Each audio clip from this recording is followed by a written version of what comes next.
As a scientist, I can tell you that Sundays are only 24 hours long. But with NFL Sunday Ticket and YouTube TV, you get every game every Sunday all in one place.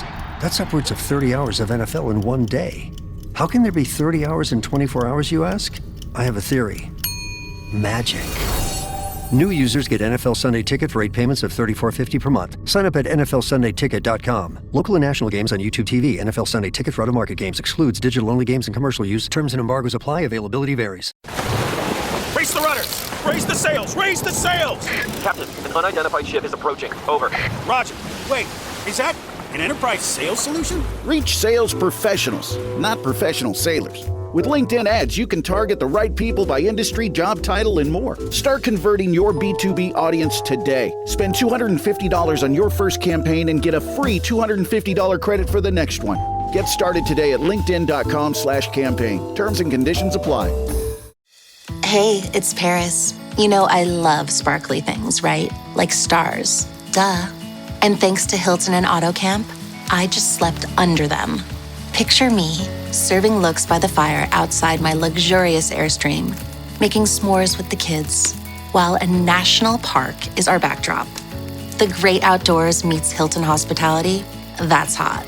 Explore all the new ways to stay at Hilton.com. Hilton for the stay. Hello and welcome to the Dragon Slayer podcast in association with Riverside Sports Bar, the home of live sport and great food in Newport. So we have something a bit different for you this week. This episode is a collaboration pod that I did with Ed from the 1912 Exiles. We recorded this podcast on the 1st of September at the Riverside Sports Bar, who kindly sponsor both our podcasts. Now, of course, as we all know, the WRU are considering reducing the number of Welsh regions from 4 down to 2. And this episode is going to explore the potential ramifications, not just for the Dragons, but also for Rodney Parade, for Newport County, for the city centre, and for local businesses. Because personally, I think people are underestimating the impact of potentially losing professional sport in Newport City Centre. And we speak to Dan from the Riverside Sports Bar about that. And as you can imagine, he's quite concerned about the impact this would have on his business. It was a really interesting chat with Ed and Dan, and so without further ado, here it is. Enjoy.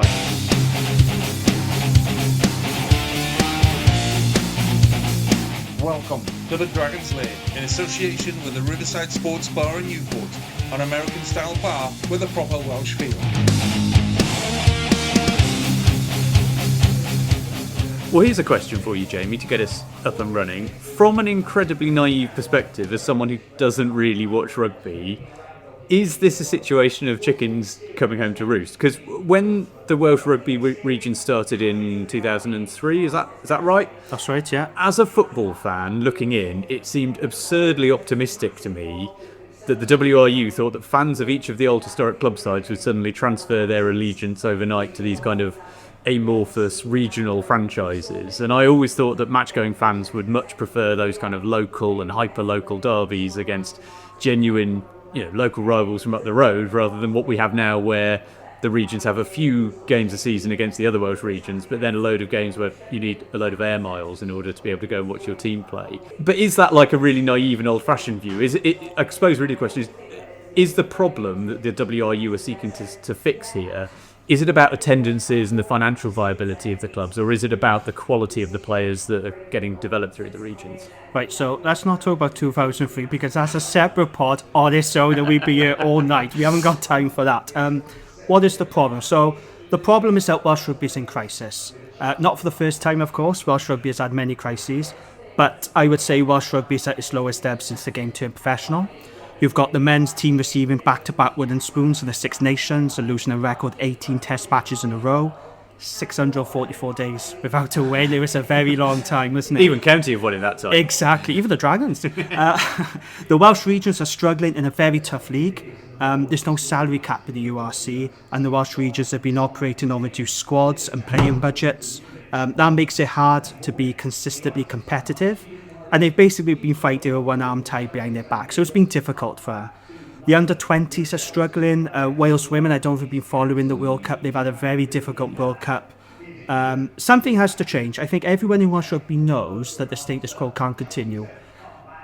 However, is the WRU doing the right thing by cutting it to 2 teams. So as part of their One Wales strategy, the WRU have proposed cutting the number of professional teams from 4 to 2.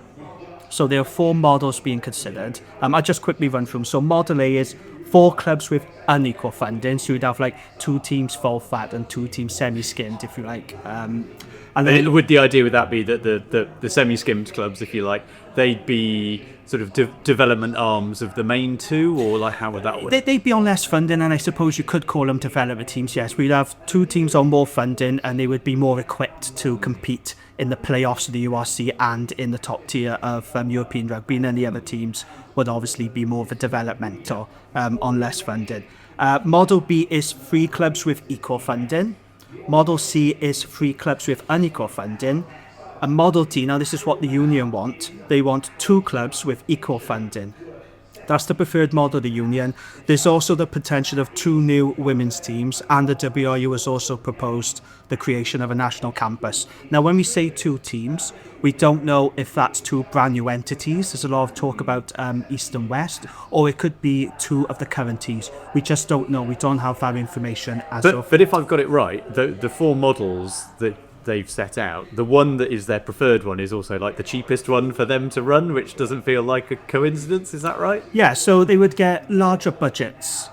These teams, I think it's 50 players each team. Obviously the women's team, it would be cheaper, and they are trying to cut costs here. That's the whole point of this. They say and they don't have the money or resources anymore to fund 4 professional teams, and that's probably right. So something has to change.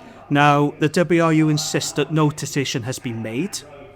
There is a consultation happening with the club stakeholders and supporters, but if the WRU do decide to cut to 2 teams, that puts the Dragons in grave danger, and that would have a knock-on effect for Newport County and for professional sport in the city.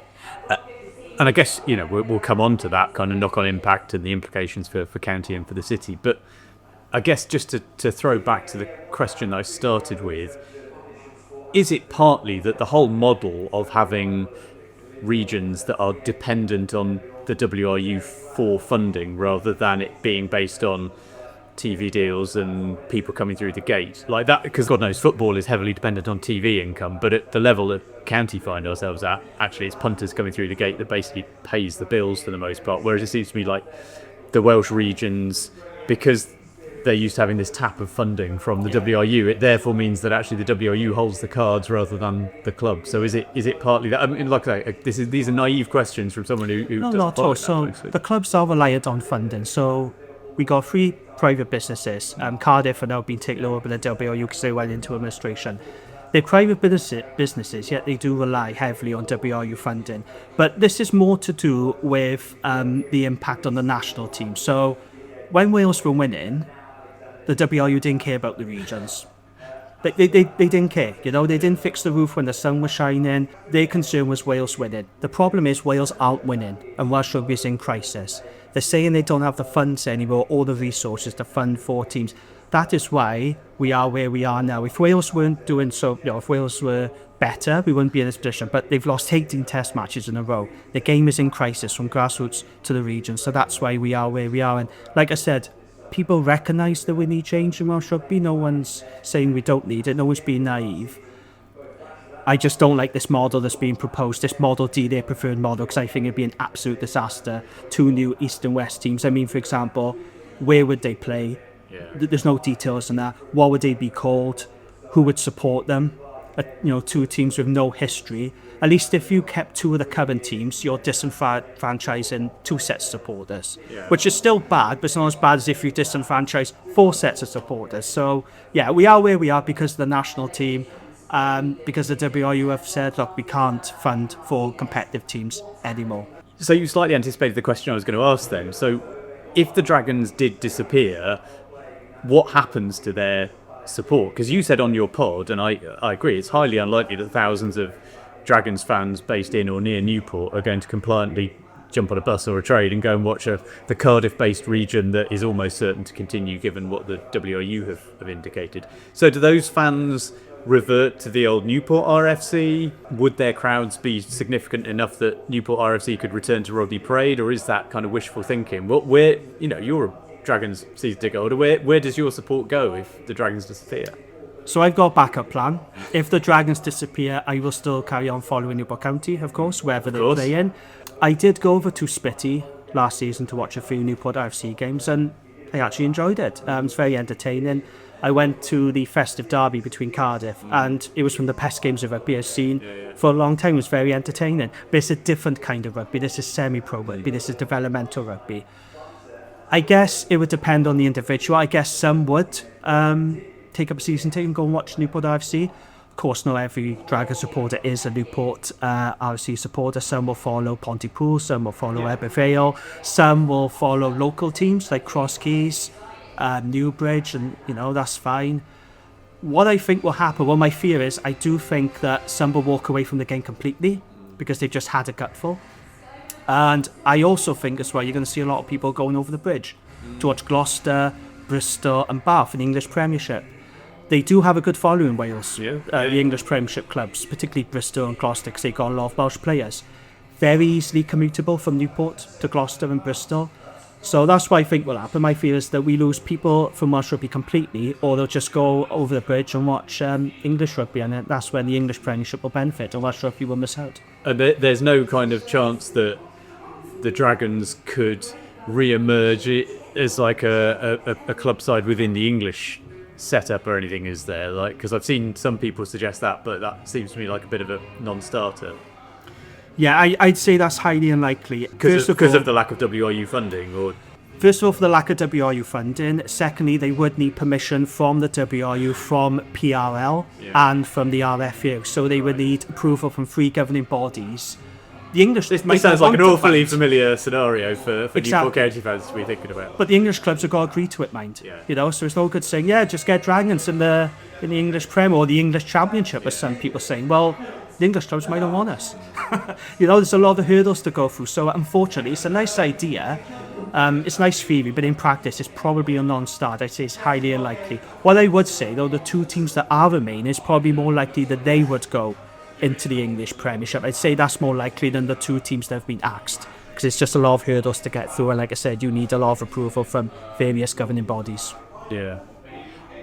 And so you've got your backup plan then, which is to go watch Newport RFC. But if it was down to you, if suddenly you were appointed as the new chief exec of the WRU, what would therefore be your preferred scenario out of those 4 options, or have you got a 5th one up your sleeve? I would go with a 2+2, because that way you're keeping 4 teams. And look, no one wants to be a development team. I don't want Dragons to be a development team. Although, ironically, this has been a debate that's been happening for years, should Dragons be a development team. In an ideal world, I don't want that. However, would I prefer us to be a development team than not have a team at all? Well, yes. And I think if you asked supporters of the other teams, would you rather be a development team or lose your team completely? I think they're like most people would probably choose being a development team. That would be my preferred option, 2+2. Now, the difficulty is someone needs to agree to be a development team. So who's going to agree to less funding to be a development team? That's the one issue you've got. 3 teams, I quite like the sound of 3 teams again. I don't want to lose any teams. I want us to keep 4 teams. But I can see 3 teams working. I think that's a better model than going down to 2. But again, who gets cut? No one's going to agree to be cut, are they? Yeah. It's like turkey's thrown for Christmas. They would probably have to bring in another company, like a consultant company, and they probably have to make a decision there based on several factors and criteria. It won't be purely based on results, whoever goes. We had a Q&A over at the Dragons back in February. There's always been the talk of Dragons, being cut because of results, but it won't purely be down to results. There are other factors such as sustainability, ownership, who's the most profitable team going forward. So it won't be based purely on results. But for me, I would keep... Well, Model A, I think, is a decent option, 2+2. 3 teams, it's not ideal, but I think that's better than this 2-team East and West nonsense, quite frankly. But it's just a shame we've ended up in this scenario, really. Yeah. And the WRU have got to take responsibility for that. For their gross mismanagement and underfunding of the game. They didn't fix the roof when the sun is shining, and they haven't cared about the regions where Wales are winning. Now, unfortunately, Wales aren't winning, and now we are where we are. So, it's a lot of this is on the WRU, and that's what makes me pretty angry about it, to be honest. I mean, it's a tragedy when any sports club disappears, and, not just for the fans, but for the community and businesses, which we'll doubtless come to talk about. But selfishly, from the point of view of a Newport County season ticket holder, can I ask the big question, which is, if the Dragons disappeared, what happens to Rodney Parade? I don't know whether you saw it, but there was an excellent BBC Wales piece by a friend of both pods, I think, Chris Kerwin, formerly of this parish, who said, where's the quote, any changes could have a knock-on effect for Newport County, given the League Two football club have a 10-year rolling lease for Rodney Parade, a requirement of the EFL. Their £500,000 a year rent, as well as other sporting fixtures, means Rodney Parade would remain a viable stadium even without top-flight rugby. Do you believe that's the case, Jamie? I gotta be honest, I like Chris a lot, but I'm not sure about that. I'm really not sure. First of all, I cannot believe it's that much rent the county are paying. I am surprised by that figure, $500,000. It does seem an awful lot, doesn't it, for a League Two club? If the Dragons are gone, it all depends what the owners decide to do. Will they keep the stadium for county? Could you have a scenario where they buy into Newport County? We know Newport County are looking for investors. I know that David Butcher was on your pod, wasn't he, in the past, and he talked about his dad being a massive Newport County fan.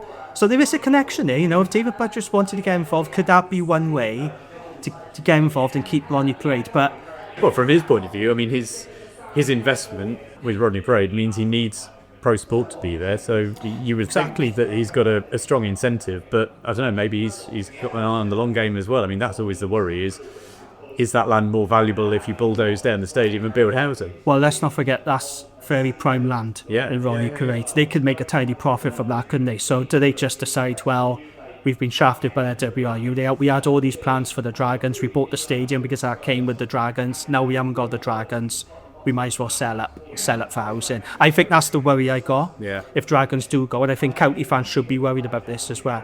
Don't just assume because you've got a lease that you're going to stay there, or the county. They can't afford to buy Rodney Parade, can they? They can't afford to buy it. I don't think he's a rich man, but I don't think he's got that amount of money to buy a stadium unless he had a consortium with him. That's my concern. Dragons go, Rodney Parade goes, county are homeless, and professional sport dies in the city. In an ideal world, I think if Dragons are to go, the ideal scenario would be county still play there and have Newport RFC return into Rodney Parade. That would be, in an ideal world, a good scenario. But the answer is, I don't know what's going to happen to Rodney Parade. I don't think anyone does. No. Until we get a decision, then it's hard to say what will happen. But I wouldn't just assume, like Chris has done, they can keep playing there. I'm not sure about that. It all depends on what the owners, David Buttress, Dywright and Ho Young-Hoo, decide to do. Yeah, I mean, that's it. We've got the kind of rolling 10-year lease, which is the EFL requirement. Yeah. But 10 seasons actually goes quite quickly. If you've got to find another ground to play in, there's people saying, would it be a return to Spitty Park? But so this is what I was going to ask you, Ed. What are the EFL requirements for a stadium, and does Spitty Park meet those requirements? Because when I've been over there to watch Newport RFC, I don't think that's a stadium that's fit. Doesn't feel like a Football League ground, does it? Well, maybe for non-league. Yeah. But for a League Two club, that does not feel like a suitable venue in terms of the location, the facilities. So I think you've got it in a nutshell that technically, and I'll explain why, it could be a Football League ground. Yeah. For me, it feels like a non-league ground, not just in terms of the facilities, but actually, are people going to want to go there? That's the problem. I mean, the answer is that, technically the requirement is met, because the Football League requirement is there has to be a capacity of at least 5,000, of which 2,000 is seated. And Spitty Park, according to Wikipedia at least, listeners, it just about meets that requirement. It has a stated capacity of 5,058 with 3,246 seats. But like I say, the real question is that capacity realistic given the state of disrepair around the place? I mean, the shed terrace over the far side has been in a rough old state for years. And would that be a viable stadium for a league club, given how poor the facilities are? I just think it's a non-starter if Newport County have any aspiration to stay in the league. It would feel to me like the first step along a road towards reverting back into being a non-league club. Yeah, I know. I'm a Newport County supporter as well, and I hope that doesn't happen. There is another problem as well. You've got two teams already playing over a Spitty. So you've got Newport RFC, that I mentioned earlier. You've also got Newport City Football Club. So I don't think that pitch is going to be able to handle 3 teams. It's going to cause so much complications, and logistics-wise, it's going to be a nightmare, isn't it? I don't see how that stacks up. And again, if it was the only option in town, I'd accept it, but I wouldn't feel great if Newport County going back to Spitty meant that Newport City got dislodged. You don't want to be the bad guy in any of this. So I feel like, Newport County desperately need to be able to stay at Rodney Parade, but how do you make that happen? Like you say, the investment that's being talked about at the moment, I think, need to have that in mind, because the long-term future of Newport County, I think, is inextricably linked with staying at Rugby Parade. So Dan, we're obviously focused a lot on the sport and implications, but this is something which could decimate Newport as a city. There's loads of businesses whose model is incredibly reliant on several thousand sports fans coming into the city centre every weekend who want to have a good time. Can you tell us what the effect would be on somewhere like the Riverside if the Dragons ceased to exist? If Dragons ceased to exist and then County haven't got anywhere to play in the city centre, quite frankly, we'd be out of business. It's as simple as that. Hospitality is so difficult at this moment in time. The margins are so small. We're seeing pubs, bars, restaurants closing all the time. If the Dragons go under, cease to exist, whatever that is, and then that ground isn't available for County to use as well, that would do so much damage to us that I don't think we'd survive, and I think there'd be a couple of other pubs in the vicinity which would go under as well, because it's so finely balanced in hospitality. Like I say, the margins are so small, it's tough already. Having a match day, having County fans, having Dragons fans, having sport fans in general coming in here on a match day and enjoying what we've got to offer is the lifeblood for what we do. So I think it would be absolutely detrimental to us and a number of other businesses in this area. Is it something that you think is like on the radar of local business? Because you speak to other business owners around Newport, but how many of them are aware that this is a thing that is happening, and that the WRU are deliberating, and that this could have a very real impact on their income? I haven't spoken to too many of those around us about it, to be honest with you. But if it's not on their radar, they really need to think about it. So any business that is within a walking distance of Rodney Parade relies on match day activity need to be thinking about what that means for them. And for what I understand, these things won't happen overnight. The WRU would have to give 2-3 years notice or something like that before it all stopped. But I think it would be detrimental for us and others. And for rugby fans, I just think things are going to get worse, and people are just going to stop following rugby because it's getting more and more complicated.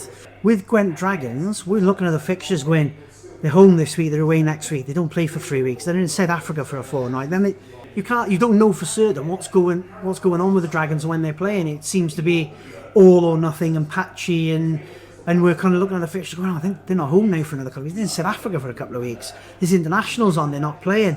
So they already play very few games at home. So fans of Gwent Dragons don't have that many opportunities to go and watch their team. And then if they go out of business and it becomes 2 regions, East and West, or whatever people are talking about, I think people will just go, do you know what, it's not worth the effort anymore. I'm not going to bother watching that. Maybe they'll go and watch Pill Harriers and Cross Keys and other smaller clubs, which wouldn't be a bad thing, but professional sport in Newport just seems to be getting worse.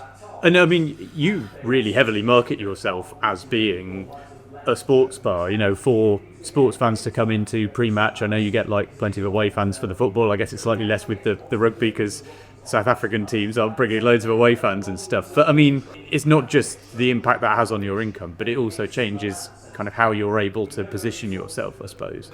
Yeah, exactly. Like we say we're a sports bar. Well, anyone is welcome here as long as they're respectful. They're coming for a good time. They're going to respect others. If it's a bit of singing, a bit of banter, that's absolutely fine. If you want to fight and swear, then you can go somewhere else. We don't want any of that. We want to be family friendly. But you're right. It's like we position ourselves as the go-to sports bar, centre in Newport, stone's throw from Rodney Parade. We'll still be a sports bar, but then you're watching Man United, Liverpool, Champions League, whatever it is, and there's less professional sport than the centre of Newport. It just becomes a weird situation where Newport and one of its lifebloods, because Newport's been going downhill for a while, and then if you lose professional sport out of the city centre and more businesses go under, you're looking and think, well, what's the point of going into Newport at all? Yeah, it's a fair point, and this is what the WRU have to understand and recognise, the knock-on effect it's going to leave a hole in a lot of people's lives not having the Dragons there. They love their teams. They want to come to Rodney Parade and watch them. But also it's going to kill businesses like Dan's as well. So there's a severe knock-on effect by losing a team in the city centre. It's going to kill pro sport in Newport, isn't it? I mean, can you imagine not having Rodney Parade in Newport? Imagine the hole that will leave. I mean, it's not the most perfect or beautiful of stadiums for Rodney Parade, is it? But honestly, I love the place. It's my second home. It's got a lot of character, a lot of history, a lot of warmth. Give me Rodney Parade any day over some soulless out-of-town stadium on a retail park, you know? It would be a huge loss to Newport if Rodney Parade was gone. And there is a risk of that happening. And people need to understand that. And that's it. And like Newport Rugby, they're playing over Spitty. It's pretty soulless over there. It's difficult to get to. Any away fans that are coming to Newport, they get off the train, then they got to figure out what bus they get on. God knows what route that bus takes to get all the way across to that side of Newport. And then when you get there, what you don't have is somewhere like this where you can have a game of pool, have pubs, food, entertainment, and all that sort of stuff. But it's tricky over there. Do you know what I mean? If you're driving over, parking, going to see the game, that's fine. But if you want some sort of night out or day out, it becomes difficult over Spitty because there just isn't anything in the area. So we're spoiled by the location of Rodney Parade. It's easy to get to. It's right in the heart of the city centre. Like I said, it's unthinkable for me for Newport not to have Rodney Parade. Well, it is no coincidence that in the time the county have been at Rodney Parade, attendances have basically quadrupled. You know, that's not an accident. That's because people want to come into the city centre, make a day of it, go to the shops, have a bite to eat, come to the pub, stay around afterwards. And like you say, if you've got to schlep out to Spitty Park on the bus and be in a windswept retail park, that's not the same atmosphere, you know. Not at all. No, and it's accessible, make it easy for people to go out and enjoy themselves. Your match day experience is impacted by how accessible it is and what other facilities there are around it. So going out to Spitty, it could be the best football in the world out there, but if you've got to get on 2 buses and then you can't get a pint and then the food's not very good, it just ruins your match day experience. And that's what it's about. It's not about the quality of the football, it's about the match day experience, meeting friends, chatting, catching up with people, enjoying people's company. And that's why being in the city centre with the facilities that are all around it, people can come and enjoy themselves and go and watch a game of rugby or a game of football. If you then got to travel and meet people in all sorts of weird, wonderful places, it's not the same. No, at all. The facilities are not great over Spitty, and the location is awful. Like I said, we're spoiled by Rodney Parade by its location, but it's a real concern. And as you said, Dan, this is going to have a huge impact on your business, isn't it? So you must be worried and eagerly anticipating this WRU consultation. Oh, hospitality at the moment, every week there's something you think, oh Christ, what's going to happen next? Do you know what I mean? What's going to go up in costs? What's going to go down? What's going to go sideways and impact your business? Like I say, hospitality is so difficult at this moment in time. If we lose professional sport in the city centre, I think there's a number of businesses that'll just can't do it anymore. Yeah, 100%. The other partner in this we talked about Newport Dragons, we talked about Newport County, we talked about Rodney Parade, but like, where in Newport Council in all of this? Because like you say, that's prime land. They have been pretty clear that they see professional sport as being important for the city, but saying that and then having the actions to back it up, I think are 2 different things. You know, the politicians are always very happy to jump on the bandwagon when County or the Dragons have a big game, and FA Cup days. We've all seen that. And you know, there's nothing wrong with that, but this is actually when you find out who your friends really are. And I would love to know what's their plan. You know, is it on their radar, and if so, what steps are they willing to take? Once you start having big empty spaces in your city centre, you can't just keep filling everything with housing, because shock horror, people actually want to go and enjoy themselves as well as just having somewhere to live. Exactly. In fairness to Dimitri Petruni, the leader of Newport City Council, now he has publicly said we must retain Dragons RFC in Newport and Gwent. Newport City Council will continue to support and work in lockstep with the club to maintain professional elite rugby in our city and region, which is good. He's publicly said that. Jane Bryant, the MS for Newport West, she's voiced her support on social media. She's a Newport County and Dragon supporter. So we know the council are supportive, but actions speak louder than words. We need more councillors coming forward. and we also need more local politicians. But it's a fair point you make, though, Ed, because it's all very well coming out and saying, yeah, we want to keep rugby here, we support, but what are you going to do about it? Because like I said, action speaks louder than words. Well, and there was all this talk a little while ago, and I think you talked about it on your pod, about the cabbage patch next to the ground and what's going to happen with that. Yeah. And there should be a vision, and I gather there are thoughts there around how that could be a sport park for the community. Well, that's a great idea. But if you haven't got the pro sports clubs in the stadium next to it, then it's that kind of doesn't really stack up. So all of this it all comes back to the same thing. We need to keep pro rugby, pro football in the city. No, 100%. The two teams need each other. Yeah. That's the reality. So County need Dragons because they need Rodney Parade, they need a home to play at, a suitable venue. It's the best stadium in Newport County, let's be honest, it's the most suitable stadium for pro sport.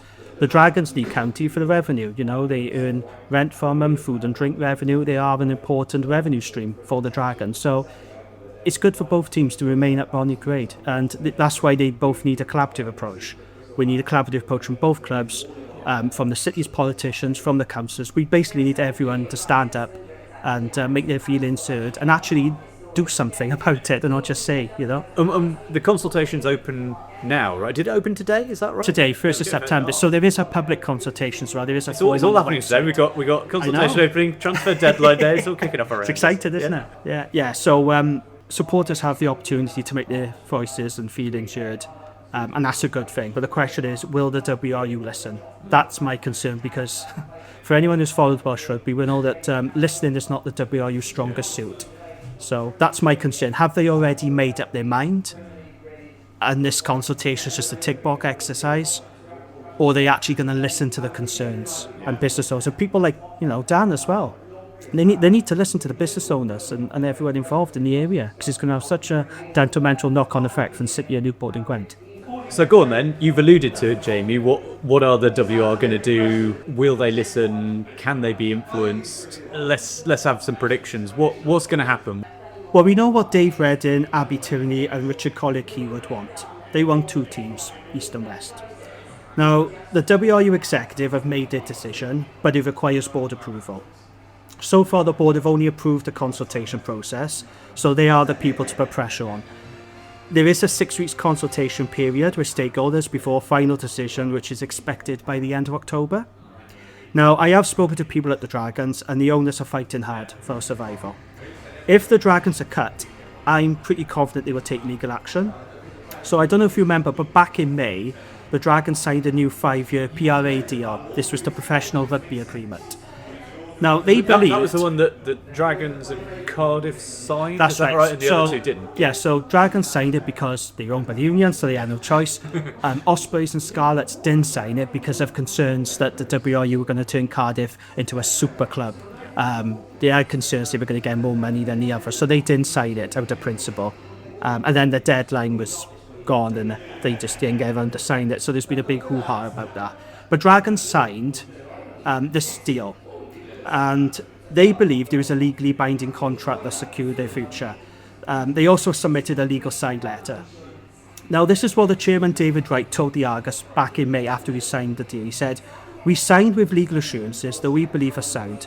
We produced, articulated and agreed a legal side letter that we believe, with our lawyers, gives us enough legality should we want to fight." So I think they were anticipating legal action before they even signed this agreement, to be honest. I think they could sense something was coming down the line, which is probably smart of them to do. The three of us, meaning the owners, have run billion-pound businesses and dealt with legal people for many years. We all believe the document we have signed gives us enough leverage and that there were sound business reasons to sign it. So they could have a very good legal case if they do decide to cut the Dragons, and I think it could get quite messy if I'm being honest. Well, that was my other question is, could this end up actually just being in an interminable legal dispute that means that we could have the Dragons for a good few years more while all of this kind of trundles its way through the courts? Yeah, I mean, ironically, there's been reports that the WRU could force these changes through by next season. I think that's fairly wishful thinking. There's going to be legal challenges. According to Wales Online, Ospreys and Scarlets have already started legal action. They didn't even sign the PRA agreement. The Dragons did. They have signed a legally binding contract. So, of course, they've got a strong legal case, I think, to say, well, hang on, we signed this contract in good faith. We believe to secure our future. And now you're saying that we could be cut. So they're not going to stand by and let that happen. And that's the good thing. They are going to fight hard for the future of the club and for the future of Rodney Parade. So we'll see what happens. I haven't got a clue what the outcome is going to be. The mood music is we're going to go down to 2 clubs. I'm trying to be optimistic, but I'm not going to lie, I am preparing for the worst. That's a bit of a gloomy note to end on. It is, I'm sorry, but I have to be honest as well, you know. Like I said, I'm positive that the owners will fight really hard for us. Yeah. We've got good owners. David Buttress is a good guy, as you know, you've had him on your pod. David Wright, Toyon Bill. They do care about the Dragons. They want to make this work. Ironically, we've got the best owners that we've ever had, I think. Yeah. So it's a real shame it's come to this, but fingers crossed, we will see. I'm optimistic, but I'm not going to lie, I am sort of fearing the worst. And like I said, as a Newport County supporter as well, I really don't want County to be going over Spitty. Well, I mean, it would also just be deeply tragic for the same city to, you know, lose both its football club and its rugby club within a few decades of each other. I mean, it just feels like there's something cursed about Newport if that happens. Yeah. And Dan, I better let you have the last word. As the proud sponsor for both of our podcasts, tell us what's happening in the Riverside. You've got a new menu going on, coming into the new season. What else is there that people should be aware of? Yeah, in the Riverside, we got fantastic food. Everyone who comes and eats here says they love the food. So we're trying to get more people to come down and eat. We've just launched our food challenge, 30 quid, 2 burgers, fries, a load of sides. Eat it in 30 minutes, you get it for free. I think it's doable. It's not easy, but it's doable. And then we've also got radio ads going out on Capital in the Gwent area from September through to November as well. So we're having a push on trying to get people down here to eat the food, because the food is amazing here. A new menu, I can confirm. Beef burgers, chicken burgers, fried chicken. We've got really great food and everyone enjoys it. So we want more people to come down Monday to Friday and eat, because that helps us as a business become more sustainable. Very good. We will put a link in the show notes to the consultations. Have your say, lobby your councillors and your NSs and your MPs, or anyone you can, and yeah, as we've said, it's in everyone's interest, rugby and football fans alike, that actually we show a bit of common cause on this. So let's do that. We will go and order ourselves another drink and an amazing Riverside burger, and we'll catch up again soon. Cheers. Ta-ra. Right, so there we have it. A very interesting chat. I'm sure you will agree. Let us know what you think. Your feedback is welcome. A big thank you to Ed from the 1912 Exiles for his help in getting this podcast done. If, like me, you are a Newport County supporter, then that's the podcast you need to be listening to. I thoroughly recommend it.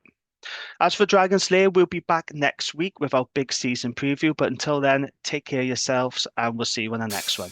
Ta-ra.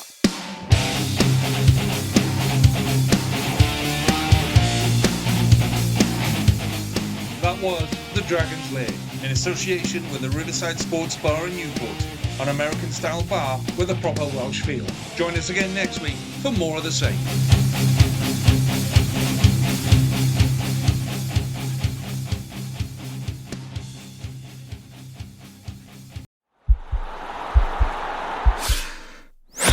This podcast is part of the Sports Social Podcast Network.